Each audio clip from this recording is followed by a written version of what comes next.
Dan huwa budget li jaħseb għallum xilqa l-isfidi li qed jiddominaw madwar id-dinja, però iktar u iktar minn hekk jaħseb għal għada. Sostna dan il-Ministru għall-Ekonomija Silvio Xkembri waqt konferenza tal-aħbarijiet bit-tema Malta ċertezza u stabbiltà, hekk kif ta' rendi kont tal-miżuri li joqtu lis-settur ekonomiku fil-budget għas-sena d-dieħla. Il-Ministru Silvio Xkembri sostna li s-sena li għaddiet Malta kellha rata ta' tkabbir ekonomiku ta' 10.3%, kważi d-doppju tal-medja Ewropea. Numbri ma jikdbux u n-numbri x'qed jgħidu. Qed jgħidu li s-sena li għaddiet Malta kellna rata ta' tkabbir ekonomiku ta' 10.3%. Kważi d-doppju tal-medja Ewropea. U di mhux ċajta meta tara li l-biċċa gżira, biċċa blata f'nofs il-Mediterran mingħajr riżorsi, ngħaddu minn sfida wara oħra kbira li poġġi tal-kubteja ekonomiji kbar li għandhom riżorsi ħafna aktar minn pajjiżna, iżda pajjiżna x'għandna ekonomija reżiljenti u b'saħħitha tikber brata bħal dik. Madankollu sostna li dan ma waqqafx lil dan il-gvern milli jkompli jaħdem sabiex isaħħaħ is-settur ekonomiku ta' pajjiżna. Kien hawn li semma numru ta' miżuri maħsuba s-sena li ġejja fosthom dawk li jiffaċilitaw il-proċessi għan-negozji u li jnaqsu l-burokrazija. Dawn jinkludu twaqqif ta' kumitat apposta biex isir xogħol fuq 3 punti ewlenin. Dawn huma l-uffiċċju li se jkun qed jidħol f'sitwazzjonijiet fejn kumpaniji jkunu rrifjutati self mingħajr raġuni u due diligence repository system għall-entitajiet governattivi iżda mhux biss.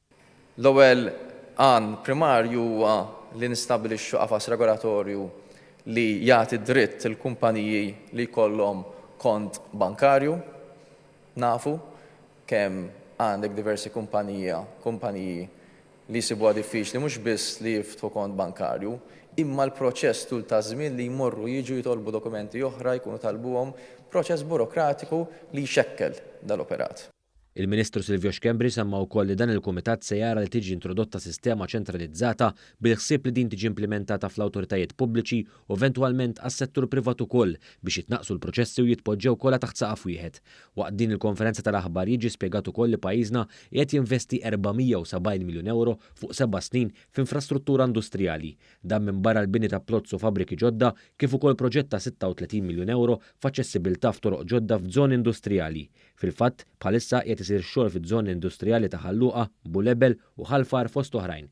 Il-Ministru Xkembri tkellem ukoll dwar is-setturi tal-avjazzjoni u dak marittimu. Sena d-dieħla wkoll Indis Malta flimkien ma' awtoritajiet oħra se jniedu pjan strateġiku għaż-żona tal-ajruport. B'opportunitajiet kbar f'dan is-settur li jħarsu saħħansitra għal 25 sena li ġejjin. Hawnhekk qed nirreferu li qed inħarsu lejn setturi bħall-MRO facilities, private jets, akkademja wkoll, cargo facilities, loġistika fost oħrajn. Dwar is-settur diġitali il-Ministru Silvio Xkembri qal li fi żmien il-pandemija dan kiber b'20%. Madankollu mill-ġdid afferma l-bżonn li dan ikompli jimraħ u jikber. Qal li dan jista' jsir bl-għajnuna wkoll ta' fondi Ewropej u spjega li fost oħrajn il-Kummissjoni Ewropea laqgħet il-proposta tal-Malta Digital Innovation Authority sabiex id-Digital Innovation Hub jiġi finanzjat minn fondi Ewropej. Fost oħrajn qal ukoll kif fix-xahar li ġej se titnieda l-istrateġija Malta Diġitali biex tfassal il-pjanijiet għal dan is-settur għas-snin li ġejjin. Dwar is-settur tal-gaming il-Ministru Xkembri qal li waqt il-perjodu tal-pandemija żdiedu b'2000 l-impjiegi f'dan is-settur għal total ta' 11,000. Semma wkoll kif l-istrateġija favur investiment fil-qasam tal-video game development u e-sports waslet biex illum għandna 300 ħaddiem f'dan il-qasam b'madwar 20 kumpanija jaħdmu minn pajjiżna. Dwar is-settur tal-blockchain, fintech u crypto, il-Ministru Xkembri qal li llum diġà hawn 11 kumpanija liċenzjata fil-crypto, 10 service providers, 600 ħaddiem u 9 biljun euro fassi. Dawn apparti kumpaniji fuq il-blockchain li m'għandhomx bżonn liċenzja.